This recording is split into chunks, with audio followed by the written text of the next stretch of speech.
Boa noite, irmãos. Boa noite. Graça, paz, misericórdia da parte do nosso Deus, nos assistindo em todas as nossas atividades diárias, durante a nossa semana, durante o nosso trabalho, desde os momentos mais simples das nossas refeições, das nossas conversas. Ali estava o Senhor nos conduzindo, ali estava Ele nos sustentando com vida, nos concedendo graça, misericórdia, presente conosco. Nosso Deus soberano, Ele preenche toda a terra. Não há para onde possamos ir que o Senhor não esteja ali, reinando soberanamente naquele local, sem qualquer competição, e naquele lugar Ele não esteja cuidando da gente e sendo o Deus amoroso que Ele é conosco. Eu queria pedir perdão, que nós atrasamos um pouco o início do nosso culto, da nossa transmissão hoje, mas já está tudo normalizado. Então, cumprimento os irmãos que estão aqui na igreja comigo e os irmãos que nos assistem também dos seus lares. Que Deus abençoe vocês, que onde vocês estiverem, o Senhor toque o coração de vocês, o Espírito que está aqui também está aí e possa então alimentar e fortalecer vocês nesse nosso dia do Senhor. Como aviso, nós temos agora, essa semana, basicamente a mesma situação do outro culto que nós realizamos. Ou seja, o Santo Ângelo voltou para a bandeira vermelha, para a classificação de bandeira vermelha, mas tem até terça para ser publicado o decreto fazendo as efetivas modificações em comércio, circulação, aquelas restrições. Então, por isso nós estamos realizando o culto hoje, porque ainda não houve a publicação desse decreto, então ainda está permitido a realização de cultos. E é uma incógnita a respeito do próximo domingo, porque até lá pode se voltar a bandeira laranja de novo, enfim. Então, nós vamos avisar no grupo do WhatsApp e nas nossas mídias, Facebook, Instagram, etc., se vai ser presencial o culto da próxima semana ou se vai ser só transmissão. Por isso que eu deixei o pontinho de interrogação ali do lado da informação do nosso culto. E as nossas atividades de quarta, quinta e sexta estão suspensas, como eu já havia comunicado. Ok? Então, damos início ao nosso culto propriamente dito. O nosso convite à adoração, irmãos, está em Isaías 48. Nós vamos, todos os nossos textos, quase da nossa devocional de hoje, vão estar em Isaías, ok? Ou numa citação de Isaías no Novo Testamento, mas nós vamos trabalhar bastante Isaías hoje, porque Isaías é um dos livros que mais trata sobre a soberania de Deus, sobre Deus como aquele que reina e que está no controle de todos os eventos, de todas as guerras, de todas as catástrofes, de todas as pandemias. Ele é rei entronizado. O livro de Isaías já começa com essa mensagem, que fala da morte de um rei, que era um rei bom, então era um motivo de pranto naquele momento em Israel, mas no ano da morte daquele rei, foi que Isaías tem então aquela visão de Deus entronizado, os querubins, e ele diz: eu sou um homem de lábios impuros, como posso falar a tua mensagem? Então Deus mais uma vez demonstra soberania como aquele que purifica os lábios de Isaías, para que Isaías falasse então aquela mensagem. E como o nosso tema de hoje é sobre justamente a soberania de Deus em meio à pandemia, é um livro muito útil para nós refletirmos sobre essas situações. Então, o nosso convite de adoração está em Isaías 48, 9 a 11, está projetado ali. E diz assim, vamos ler todos juntos? Por amor do meu nome, retardarei a minha ira, e por causa da minha honra, me conterei para contigo, para que te não venha a exterminar. Eis que te acrisolei, mas disso não resultou prata. Provei-te na fornalha da aflição. Por amor de mim é que faço isto. Porque como seria profanado o meu nome? A minha glória não a dou a outra. Então, o que Deus está dizendo basicamente aqui é que aquela obra de redenção que Ele faria a Israel, aquela obra de resgatar Israel, ela seria, antes de tudo, por amor do próprio nome dEle e da própria glória dEle. Porque depois os outros povos diriam: mas esse era o povo que era do Deus eu sou, e agora está aí nessa situação. E ele diz: eu vou resgatar Israel, porque Israel se chama pelo meu nome, e é a glória do meu nome que eu vou prover a redenção para Israel. Isso é maravilhoso, irmãos, porque nós entendemos que os propósitos de Deus sempre são visando a glória do nome dele, e isso redunda em bênçãos para nós. Israel foi abençoado quando Deus redimiu a eles, mas Deus tinha em vista a glória do nome dele na redenção do seu povo. Amém? Vamos então fazer uma oração. Senhor, nós te damos graças, Pai, porque desde a eternidade Tu és perfeitamente satisfeito em si mesmo. Tu não precisava nos ter criado, Tu não precisava ter feito nada para ser Deus. Ainda assim, Senhor, para a glória do Teu nome, Tu criaste todas as coisas, criastes a humanidade, uma humanidade que se rebelou contra Ti, e ainda assim, Senhor, Tu nos redime dos nossos pecados, da nossa rebelião. Tu nos reconcilia contigo mesmo para a glória do Teu nome. Como não amaríamos nós, Senhor, a glória do Teu nome, se esta glória é o maior benefício da nossa alma? Ó Senhor, graças a Ti por isso. Nós aqui reunidos como Tua igreja, não só fisicamente nesse local, mas todos aqueles que professam o Teu nome, que nesse momento curvam as suas frontes para orar a Ti, nós, Senhor, Te amamos e queremos a Tua glória nessa terra. Entendemos que muitas vezes essa glória, esses Teus planos não serão perfeitamente compreendidos por nós, mas quando não os entendemos, então colocamos a mão à boca, calamos-nos, Senhor, em falar daquilo que não compreendemos, e mantemos no nosso coração essa certeza: a Tua glória permanece na terra, e ela vem em benefício do povo que Tu amas. Te damos graças por isso e pedimos que Tu conduza esse culto, Senhor, em adoração a Ti, em sinceridade, em verdade. Pedimos também misericórdia pelos nossos pecados, Senhor, porque olhando para dentro de nós, vemos, Senhor, a miríade de pecados que há em nós. Olhando para trás na semana, sabemos de todas as vezes que pecamos contra Ti, que nos deixamos levar pela ira, pela amargura, pelas tentações, mas também, Senhor, sabemos que há ainda aqueles pecados que não percebemos, porque o salmista ora a Ti: Senhor, perdoa-me das falhas que me são ocultas. A nossa única segurança, Senhor, então, não é a nossa consciência ou o nosso falar dos nossos pecados, mas saber que o Teu Filho morreu em nosso lugar e nos trouxe perfeita, plena, absoluta e eterna redenção. Te damos graças por isso, porque nós, pecadores, chegamos na presença de um Deus santo, chegamos no culto público a um Deus santo, e ainda assim somos aceitos como Teus filhos, como Teus amigos. Te damos graças por isso. Pedimos que toda a nossa adoração seja do mais sincero, seja da forma que é digna de um Deus que é tão amoroso, tão gracioso e tão glorioso. Em nome de Jesus nós oramos. Amém. Irmãos, nós vamos cantar hoje o hino número 155, Castelo Forte, que todos conhecem. E nós vamos cantar a segunda letra do Inário Novo Cântico, do Inário da Igreja.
capítulo 49, versículos 15 e 16.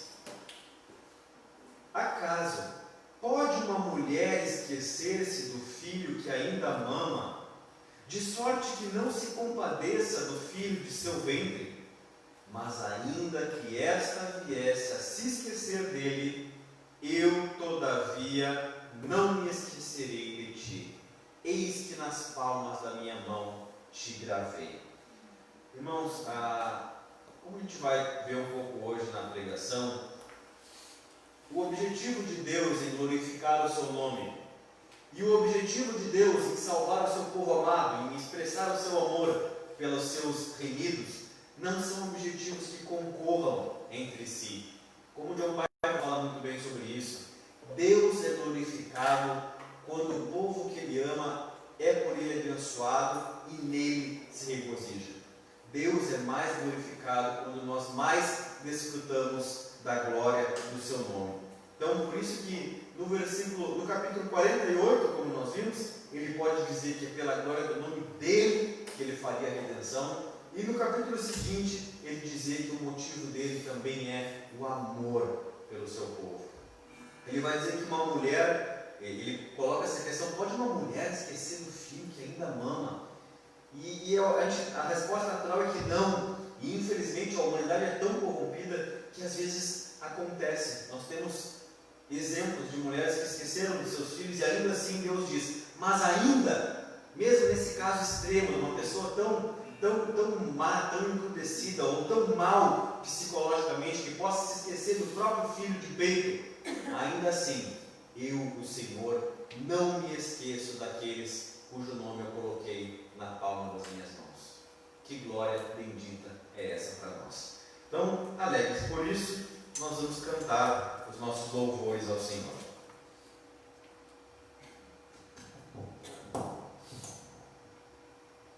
Convido a igreja a se colocar em pé.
Tu não só criaste todas as coisas, e portanto elas te pertencem por direito de criação, mas Tu também as redimiste, Tu as resgataste do reinado tirânico de Satanás, para ser aquele, Senhor, que soberanamente rege, como Rei, triunfante, todas as coisas.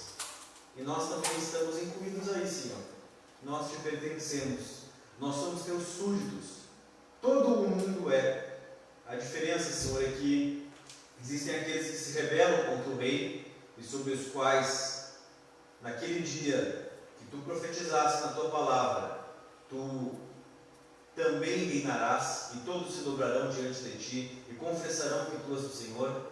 E existem aqueles, Senhor, que o Teu Espírito já resgatou do reino das trevas, e que Te honram com lábios alegres, com corações jubilosos por reconhecerem e se submeterem alegremente ao Teu reinado. Tu és Rei sobre todos, Senhor. O que Tu não aceitas é que qualquer centímetro da Tua criação esteja fora do Teu reinado, porque Tu e apenas Tu és Deus. E nós somos o Teu povo, amado por Ti, remido por Ti e alegres em Ti. Te damos graças, Senhor, Te louvamos, cientes de que Tu aceita o nosso louvor e a nossa adoração, porque feitos em nome de Jesus Cristo, por meio de quem oramos. Amém. Podem sentar, irmãos.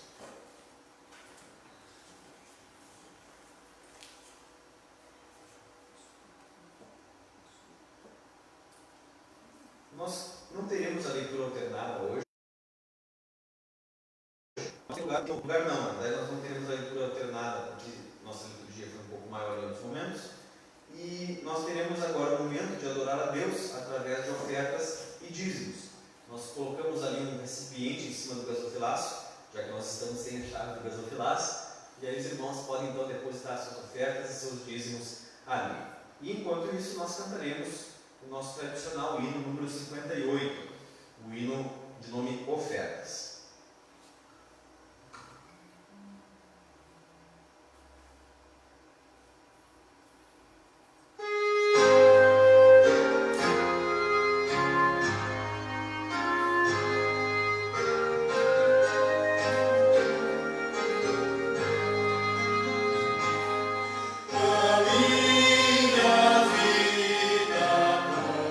Seus bens.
nosso convite de edificação não está em Isaías, porque está numa citação de Isaías no Novo Testamento, que é João 12, versículos 37 a 40. E embora tivesse feito tantos sinais na sua presença, não creram nele, para se cumprir a palavra do profeta Isaías, que diz: Senhor, quem creu em nossa pregação? E a quem foi revelado o braço do Senhor?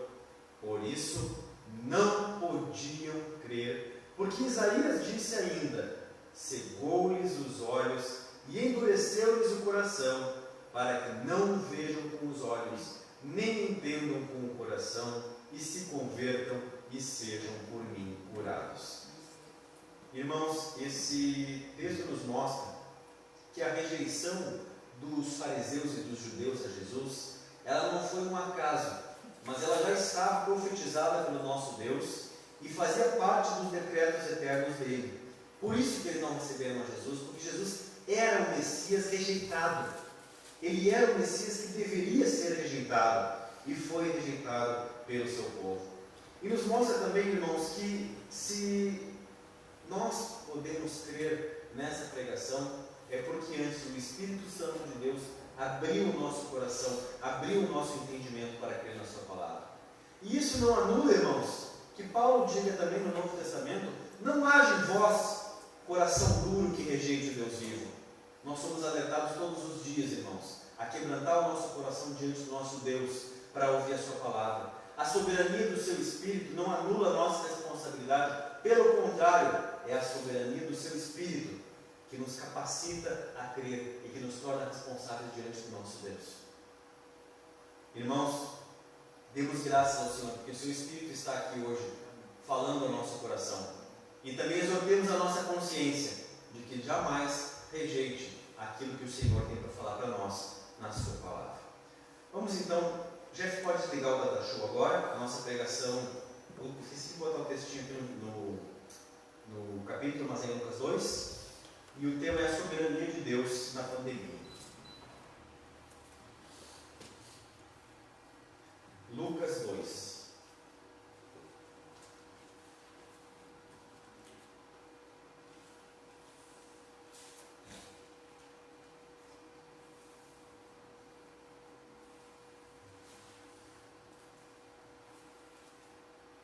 Lucas 2, nós vamos ler de 1 a 7 hoje.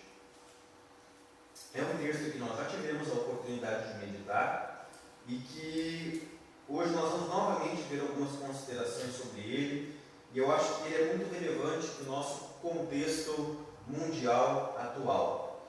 Lucas 2, versículos de 1 a 7. Naqueles dias foi publicado um decreto de César Augusto, convocando toda a população do império para recensear-se. Este, o primeiro recenseamento, foi feito quando Quirino era governador da Síria. Todos iam alistar-se, cada um à sua própria cidade. José também subiu da Galiléia, da cidade de Nazaré, para a Judéia, a cidade de Davi, chamada Belém, por ser ele da casa e da família de Davi, a fim de alistar-se com Maria, sua esposa, que estava grávida.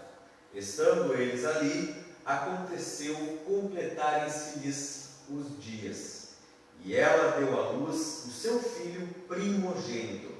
Enfaixou-o e deitou-o numa manjedoura, porque não havia lugar para eles na hospedaria. Só esses 7 versículos, então. Senhor, nós te damos graças pela tua palavra e pedimos que tu faça aquilo, Senhor, que eu não posso fazer, que é alimentar o teu povo. Se cada uma dessas ovelhas estão aqui hoje, saíram dos seus lares e se colocaram aos teus pés, é porque elas reconhecem a necessidade do teu alimento. Nós reconhecemos, Senhor, que só tu tens água viva e tens o pão do céu, que é alimento perfeito para nossas almas. Nós somos tão ansiosos, Senhor, tão desejosos de ti, que não queremos esperar para aquele dia da eternidade, quando estaremos diante de ti num banquete. Nós queremos já agora, Senhor, ser alimentado com um alimento que só Tu podes dar. Então te pedimos, Senhor, alimenta a nossa alma, pastoreia as Tuas ovelhas e glorifica o Teu nome por amor do Teu povo. Assim o seja, em nome de Jesus. Amém. Irmãos, nós começamos a nossa abordagem desse texto. Eu quero ver ele versículo a versículo, como é costume de nós fazermos aqui, e eu vou trazer algumas aplicações para as nossas situações, para a situação que nós estamos vivenciando no momento da essa pandemia que nós estamos vendo. Nós começamos no versículo 1, nos informando que foi publicado um decreto de César Augusto, convocando toda a população do Império para recensear-se. E aí também diz que foi o primeiro decreto, o primeiro recenseamento, porque era comum naquela época que houvessem esses recenseamentos. Nós temos até registros históricos fora da Bíblia, registrando ocasiões em que imperadores chamavam o povo para se recensear. O Império Romano, ele era um império muito grande e que dominou sobre vários povos daquela época. E por que ele foi bem sucedido? Porque em vez de dominar de forma, vamos dizer, absoluta e impor uma religião única e pegar as suas autoridades e colocar em cada lugar, enfim, em vez de reinar de uma forma tirânica, eles deram certa autonomia aos povos que eram dominados. Então, por exemplo, nós sabemos que existe um Quirino que era governador da Síria. Nós sabemos também que as religiões de cada povo elas eram respeitadas. Tanto que o templo, aquele templo glorioso que os discípulos mencionam na Bíblia, por que ele foi construído? Por Herodes. Então Herodes construiu um templo para os judeus, porque era um tipo de política de respeitar a religião daquele povo e dar uma certa autonomia para ele, e assim haveriam menos rebeliões, havia menos revoltas de parte do povo. Em contrapartida, ele precisava frequentemente eles recenseavam para ver, então quantos estão agora sob nosso controle. E aí era frequente que, como aconteceu aqui, para esse recenseamento, cada um deveria subir a cidade da sua tribo, da sua genealogia. Só que o mais interessante, irmãos, que nós vemos aqui, é que esse recenseamento, esses motivos que eu dei para vocês, são os motivos que levaram o imperador a fazer um recenseamento. Mas a Bíblia nos relata que existiam motivos da parte de Deus para que esse recenseamento acontecesse. E foi para que se cumprisse uma profecia, que está lá em Miqueias 5:2, um texto bem conhecido da maioria de nós, que diz: "E tu, Belém Efrata, pequena demais para figurar como o grupo de milhares de Judá, de ti me sairá o que há de reinar em Israel, e cujas origens são desde os tempos antigos, desde os dias da eternidade." Tem um pessoal que está trabalhando na memorização do texto bíblico. É importante. E isso, irmãos, é uma marcante demonstração da soberania de Deus. Porque não é que... A gente precisa esclarecer uma coisa aqui sobre profecia. Profecia não é que Deus previu que aconteceria alguma coisa e aí ele avisa, que nem um tarô de uma cartomante. Não é que Deus previu o recenseamento e por consequência Jesus nasceria em Belém, daí ele avisou antes. É o contrário. Deus determinou que o Messias nasceria em Belém e fez acontecer o recenseamento para cumprir esse propósito. Então, as profecias de Deus, irmãos, elas não são predições, como alguns pensam hoje em dia. Elas são decretos. E Deus vem e age expressamente no mundo de forma a cumprir esses decretos. Então, ele anuncia que fará algo e aí depois executa o que anunciou. Nós temos um exemplo bem claro disso em Isaías 48, Isaías 48, 3. Olha a descrição que Deus dá do que é profecia. As primeiras coisas, desde a antiguidade, as anunciei. Sim, pronunciou-as a minha boca e eu as fiz ouvir. De repente, agi e elas se cumpriram. Então vejam, Deus não tem um papel passivo no cumprimento da profecia. Ele não só as anunciou desde a antiguidade, não só pronunciou elas com a sua boca, mas de repente Ele age e então elas se cumprem. Elas dependem da ação de Deus para se cumprir. Em Isaías 43:12, Deus fala exatamente isso a respeito da nossa salvação. Ele diz: eu anunciei salvação, realizei-a e a fiz ouvir. Então, um resumo bem adequado do Evangelho. Deus anunciou que viria o Messias, Deus realiza enviando o Messias e fazendo todas as outras coisas que diziam respeito à vida do Messias, como ele nasceria, como seria a sua vida, como seria a sua rejeição, como seria a sua morte, e depois ele a faz ouvir. Ele faz a igreja anunciar essa salvação a todos os povos. Mas vejam, em todos esses passos da salvação, todos esses passos da profecia, Deus está agindo.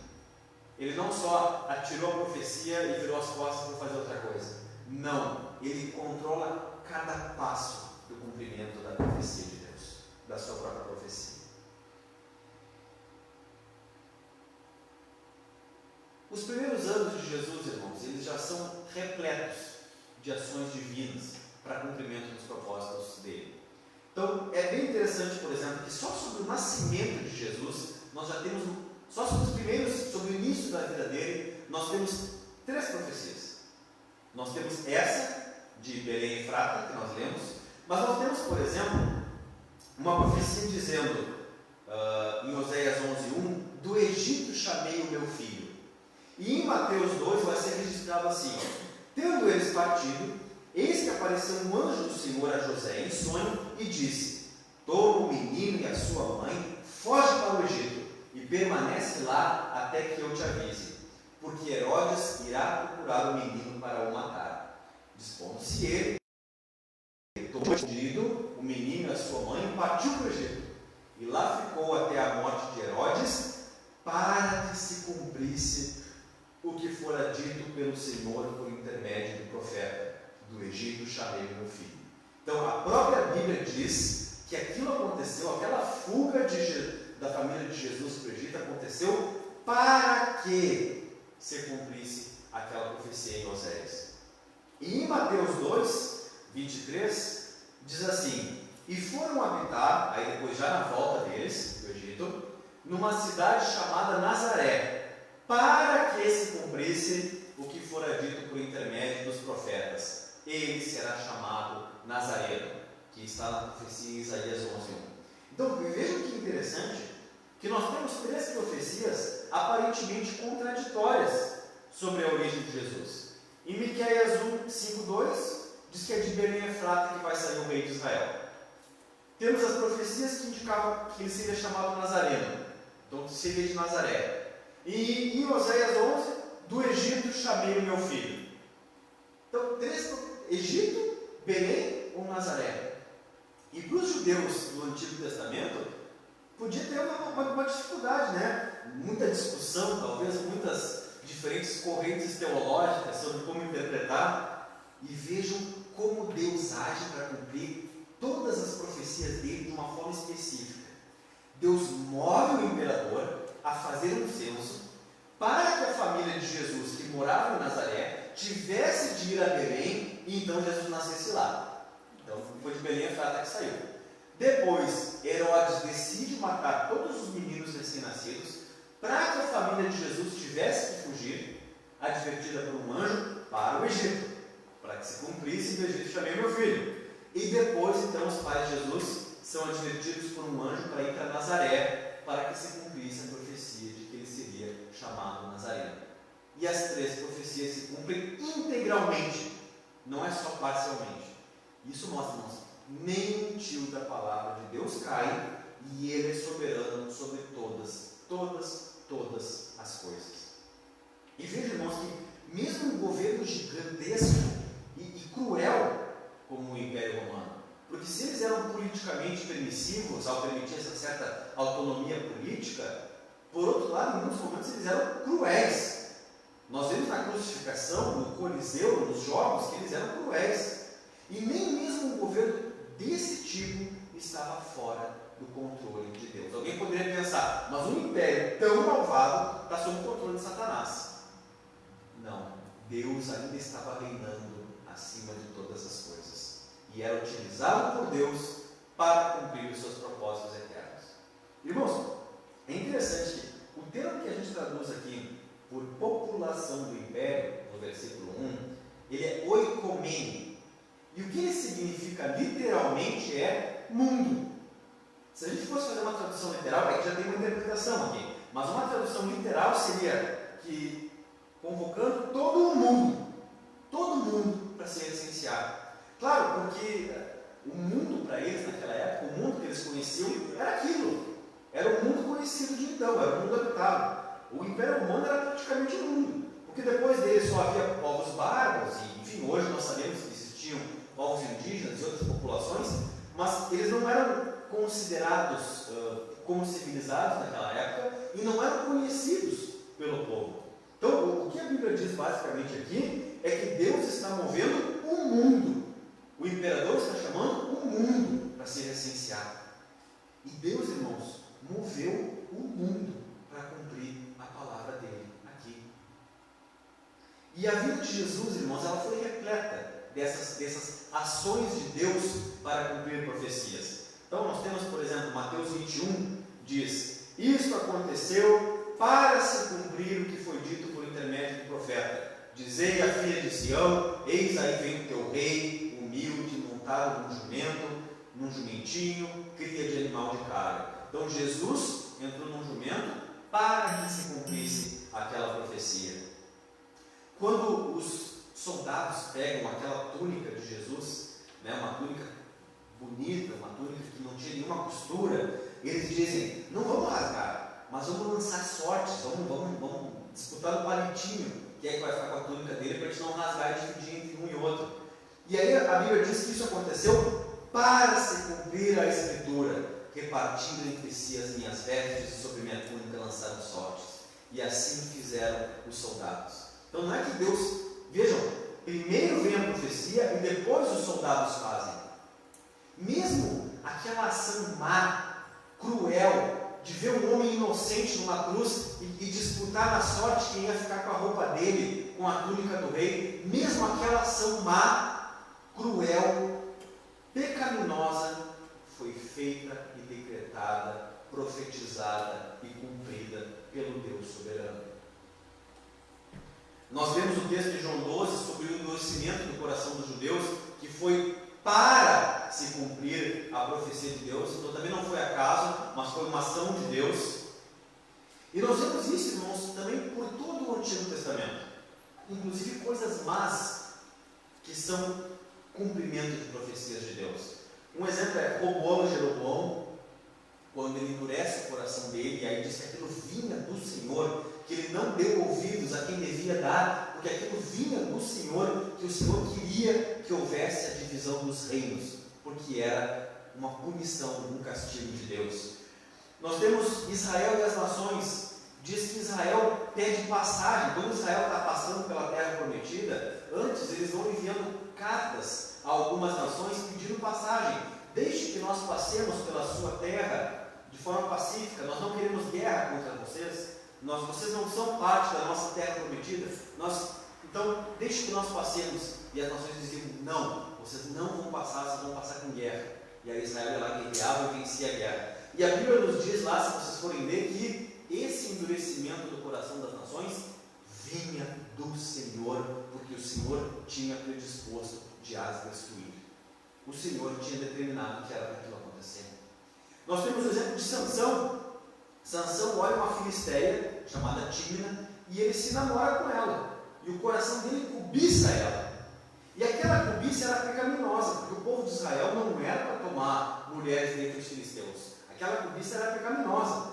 Mas se nós formos ler lá o texto, que eu não botei aqui hoje, mas se nós formos ler lá o texto, diz que esse desejo no coração de Sansão pela filisteia vinha do Senhor, porque o Senhor queria causar inimizade entre Israel e os filisteus, para que houvesse a guerra e para que então os filisteus fossem castigados pela maldade do coração deles.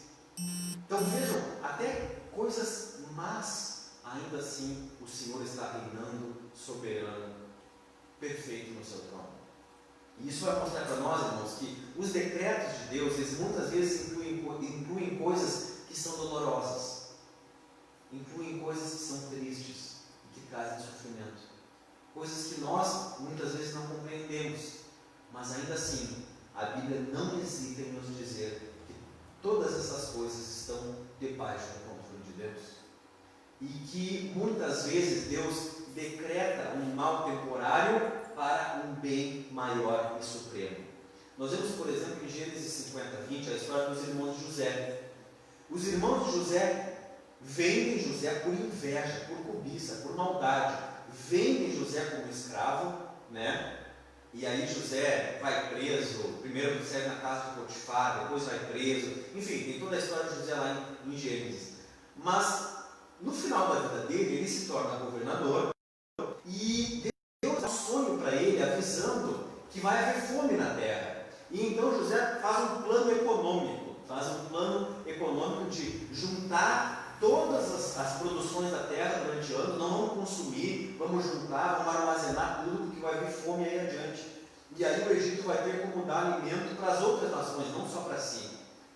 E aí é o que acontece quando os irmãos de José, o povo de Israel, vai lá para o Egito, os filhos de Jacó, né? Nem havia um povo de Israel ainda, mas já era Israel, porque Jacó era Israel. Então os irmãos vão lá pedir alimento e recebem alimento da mão dele porque ele guardou.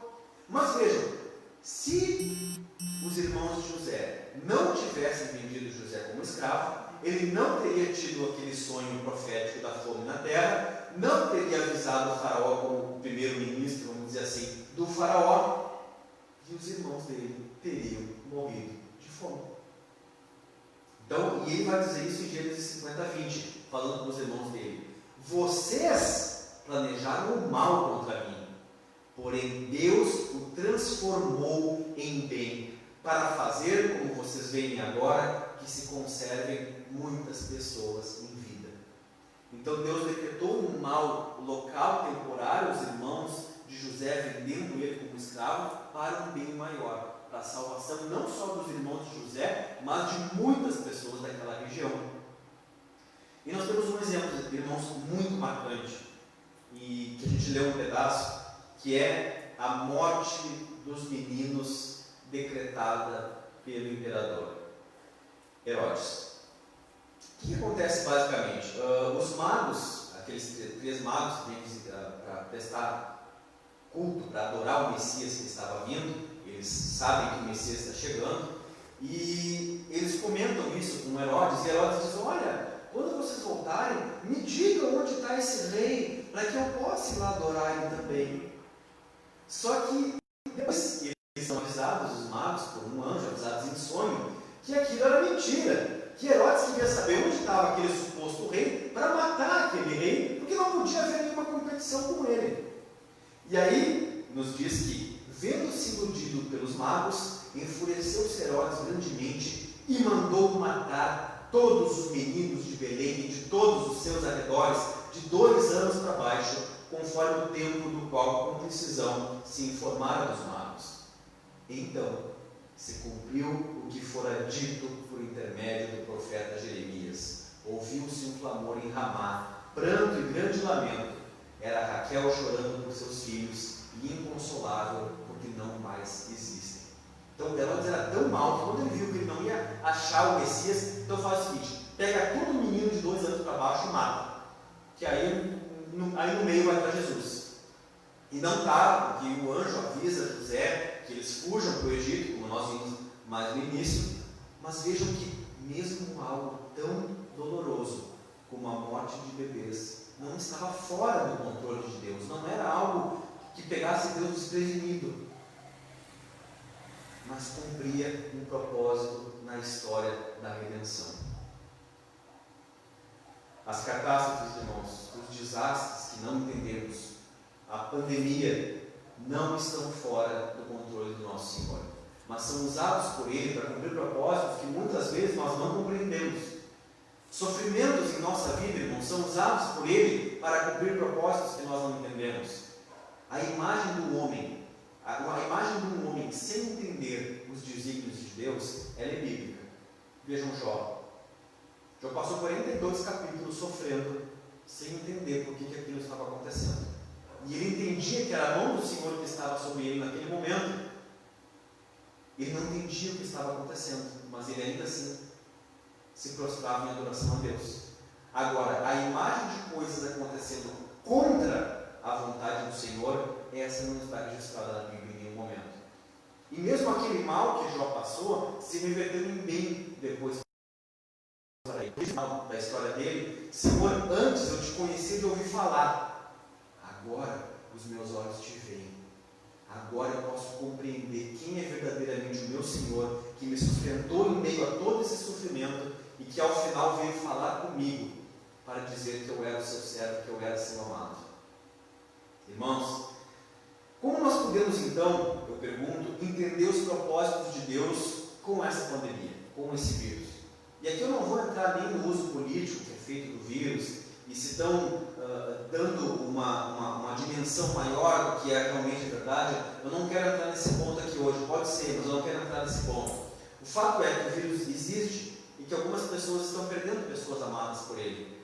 O fato é que houve pastores evangélicos que morreram infectados por essa doença e que existem famílias sofrendo com isso. Qual é o propósito disso? Isso está fora do controle de Deus? Foi Satanás que botou o vírus aqui no mundo e Deus foi pego desprevenido?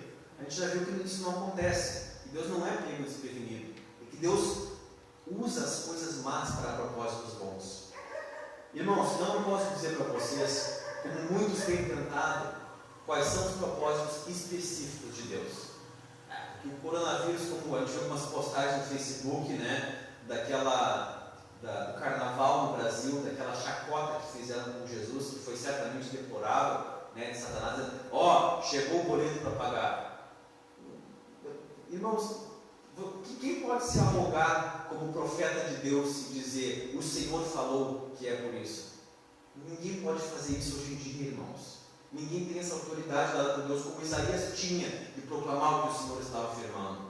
Então ninguém pode dizer para vocês quais os motivos específicos. Mas a gente pode ver na Bíblia quais são os propósitos gerais de Deus para a criação e que podem nos ajudar a começar a entender o que Deus está fazendo e por que está fazendo. E nós podemos ver, irmãos, que Deus governa o mundo tendo em vista duas coisas: a glória do seu nome e o amor pelo seu povo.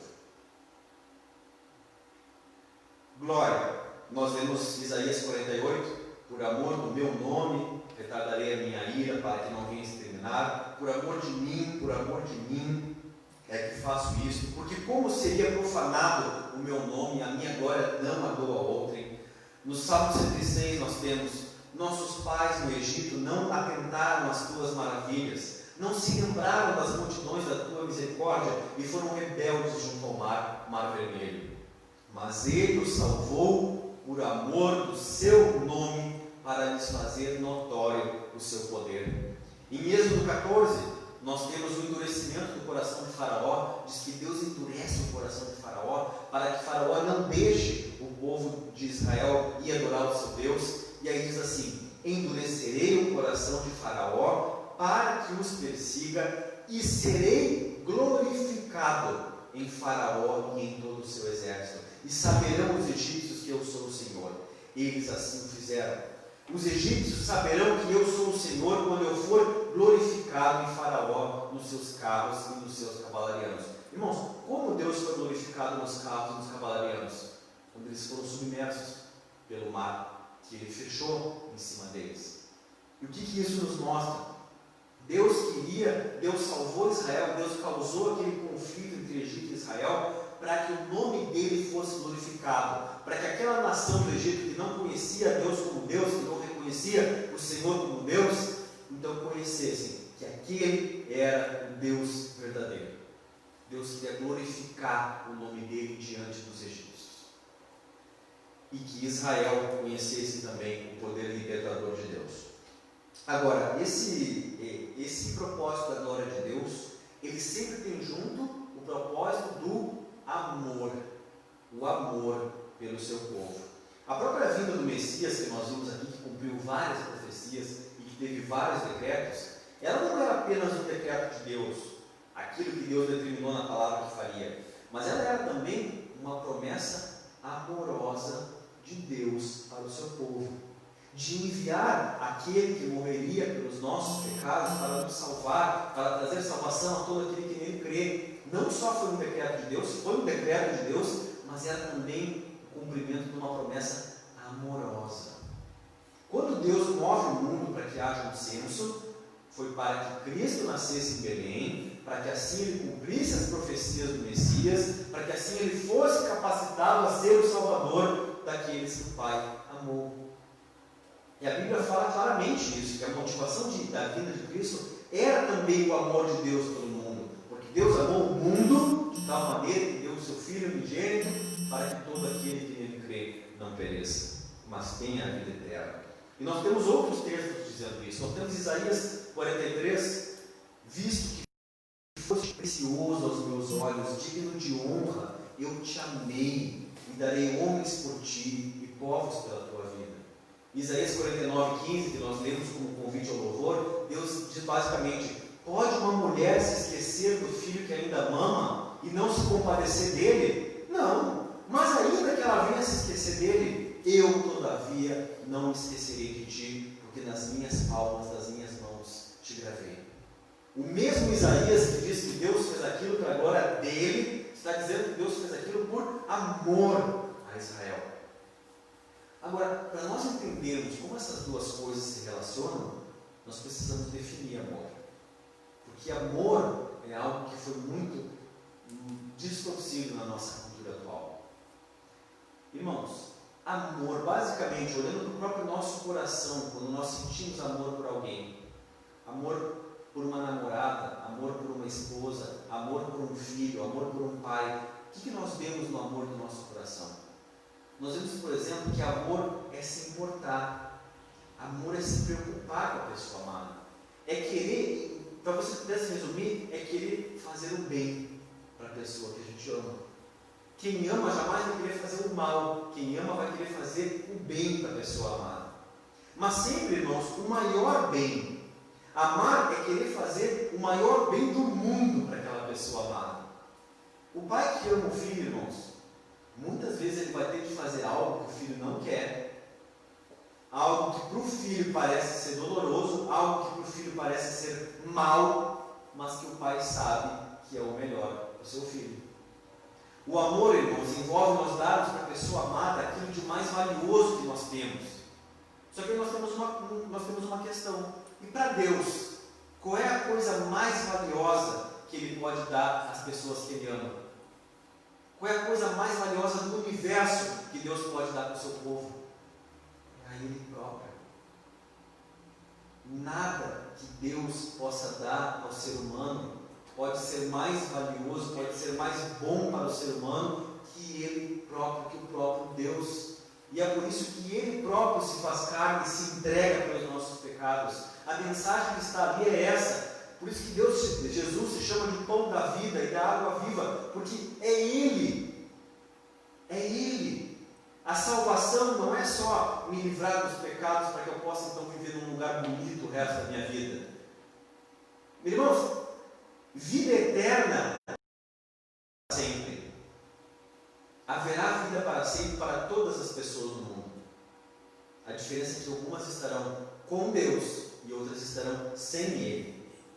Vida eterna é estar com aquele que é a fonte da nossa vida, que nos criou, que nos moldou desde o ventre materno, como a Bíblia fala, e que nos ama plenamente. Isso é que é vida eterna. O céu só vai ser o que vai ser porque Cristo vai estar lá. Se Cristo não estivesse lá, num lugar bonito, com estradas de ouro, com não sei o que, sem morte, mas sem Cristo, ainda seria comparável ao inferno. Porque não estaríamos junto com aquele que é o amado da nossa alma. E é por isso, irmãos, que a maior expressão de amor de Deus é quando Ele aponta o homem para si mesmo, como aquele que satisfaz o desejo dos nossos corações. O maior bem que Deus pode dar ao homem é conhecer a Ele próprio como Deus. Irmãos, e aí nós podemos começar a entender por que ainda existe dor no mundo. Por Por que ainda existe doença no mundo? Porque se Deus simplesmente inundasse o homem de bens e bênçãos, permitindo, no entanto, que o homem continuasse rejeitando a Ele na desobediência, na rebelião, enfim, no caminho para o inferno, isso não seria amor. Seria como um pai que cria uma criança mimar todos os mimos sem ver os danos que aquilo está causando para o caráter e para a alma daquela criança. E é por isso, irmãos, que o amor de Deus exige que o mundo não seja um lugar perfeito. Porque a humanidade pecou e as consequências do pecado de Adão e dos nossos próprios pecados estão no nosso meio. Se Deus permitisse que um mundo assim, um mundo com pecado, um mundo que ainda não está em paz com o seu perfeito, com o seu Messias, que esse mundo fosse perfeito, Ele estaria dizendo ao ser humano que o ser humano pode viver muito bem com o pecado e sem Deus. Isso não seria amor da parte do nosso Senhor. Para o mundo, irmãos, as catástrofes, elas são as mensagens de Deus dizendo: arrependam-se, voltem dos seus pecados, só em mim vocês terão vida. Não significa, irmãos, como eu disse, que haja um pecado específico que agora Deus esteja punindo pela pandemia, como alguns ficam querendo procurar o que é, o que foi feito.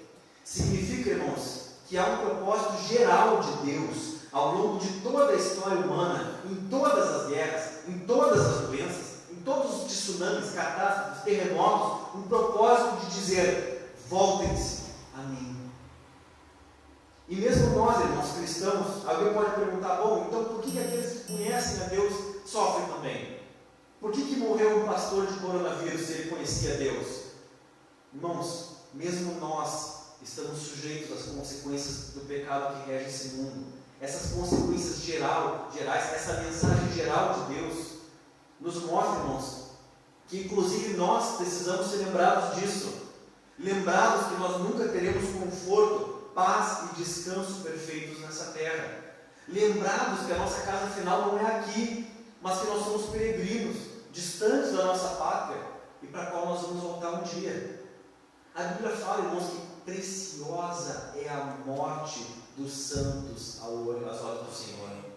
Com a morte de um pastor, Deus simplesmente chama um servo seu para casa e manda uma mensagem para o mundo inteiro: voltem-se a mim, todos necessitam de mim. Mesmo aqueles que estão dentro das quatro paredes de uma igreja também precisam de mim, precisam me buscar. 2 Coríntios 5, versículo 1 diz assim: sabemos que, e aqui Paulo falando para cristãos, que se a nossa casa terrestre desse tabernáculo, está falando do corpo, se desfizer, nós temos da parte de Deus um edifício, casa não feita por mãos, mas eterna nos céus. E é por isso que neste tabernáculo gememos, aspirando ser revestidos da nossa habitação celestial. Se todavia formos encontrados vestidos e não nus, pois na verdade os que estamos nesse tabernáculo gememos angustiados, não por querer ser despidos, não por querer ser arrancados desse corpo, mas por querermos ser revestidos, para que o mortal seja absorvido pela vida. E o próprio Deus foi quem nos preparou para isso, outorgando-nos o penhor do Espírito. O que Paulo está dizendo é muito claro: nós gememos nesse corpo frágil, com doenças, com falhas, com dores, mas nós gememos não porque a gente queira só ser liberto dessa dor, como se a gente fosse egoísta, voltado para si mesmo: eu só quero estar em paz. Não, nós gememos porque nós não queremos só que esse corpo de carne com doença seja arrancado de nós. Não, nós queremos ser revestidos. Mas revestidos do que ele está falando aqui? Revestidos, em várias passagens da Bíblia, revestidos de Cristo. Nós queremos, nosso corpo, irmãos, é por isso que a gente entende que o nosso corpo não vai ser tirado e a nossa alma é um espíritozinho que vai para o céu e lá nós não vamos ter corpo. Nós vamos ter corpo. Como Cristo ainda tem o seu corpo, depois de ressuscitado, ele tinha um corpo, e nós também teremos, mas um corpo glorificado, um corpo diferente desse. E esse corpo glorificado só é possível ter em Cristo. Então o que Paulo está dizendo é: nós gememos, mas não só porque querer ver livre do Covid, nós gememos porque nós queremos estar com Cristo, que é infinitamente melhor. E ele diz que é o próprio Deus que está nos preparando para isso, com o Espírito que ele colocou em nós, que nos faz sentir essa necessidade dele. Irmãos, sem o sofrimento, nós tendemos a engordar os nossos lombos, como fala no Antigo Testamento, né? Deus dizendo para Israel que Israel, quando estava em paz, se engordava os lombos, assim, ficava gordo e pensava que não precisava de Deus. Nós tendemos a engordar os nossos lombos e esquecemos da nossa necessidade de Deus. Nós tendemos a ceder mais facilmente ao pecado, porque nós esquecemos dos riscos dele. A nossa vida devocional mostra isso. Vejam, quando está tudo bem na nossa vida, a gente esquece de orar, esquece de ler a Bíblia, vai se afastando. Aí vem uma aflição, vem uma necessidade, aí nós vamos correndo. Aí nós vamos, não, eu quero ler a Bíblia, não, eu vou orar. A aflição, irmãos, a aflição, as catástrofes, a pandemia, as doenças, nos lembram da nossa necessidade de Deus. E ser apontado para Deus é sempre uma bênção. E é por isso que os cristãos podem ver toda essa situação ainda assim como uma bênção. Como nós vimos no texto, Deus movendo o mundo para cumprir as suas promessas, as suas misericórdias conosco. Amém? Vamos orar então, irmãos. Senhor, nós te damos graças pela tua palavra, porque o teu Espírito nos move em direção a ti, não nos deixa andar a esmo. Aliás, quando nós tão tolamente nos afastamos de ti, entre 100 ovelhas, saímos, viramos as costas para o teu aprisco e queremos buscar satisfação em outras terras, em outros alimentos, e não buscar o pastoreio de outros senhores, da nossa cobiça, do nosso egoísmo, do pecado, em vez de buscar o teu pastoreio. Tu não deixa, tu não respeita, entre aspas, os nossos direitos e deixa que sigamos o nosso rumo perdidos, do nosso coração mau. Não. Tu deixa as tuas 99 lá seguras e tu vai nos buscar. Tu vai nos buscar aonde nós estamos, mesmo entremetidos em todos os tipos de aflições, em todos os tipos, mesmo no perigo que nós nos colocamos, tu vai lá e tu nos salva. E se for preciso, tu disciplina, tu nos corrige, tu corrige aquela ovelha para que ela não esteja saindo do teu aprisco e se colocando em perigo, porque tu a ama. A tua palavra fala, Senhor, que se estamos sem disciplina, então nem somos filhos, e que a disciplina é um sinal de que somos teus filhos. Portanto, Senhor, te damos graças, porque mesmo as nossas aflições, mesmo o sofrimento, nos conduzem a ti. E que nós possamos também, Senhor, falar disso para o mundo. Porque o mundo que não te conhece e que sofre nas mãos de um vírus, tende a atribuir todo tipo de causa. Eles não entendem o porquê. Eles não entendem. E quando não entendemos, nós nos sentimos desesperados.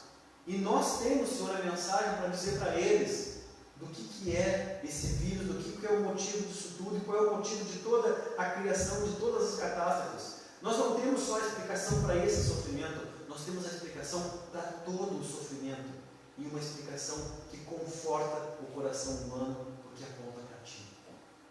Ó Senhor, que nós não sejamos relapsos no dever de evangelizar, porque evangelizar é fazer todo ser humano conhecer a si mesmo e conhecer o seu papel no mundo e na criação e conhecer a ti como Senhor soberano e fonte de todo o nosso bem.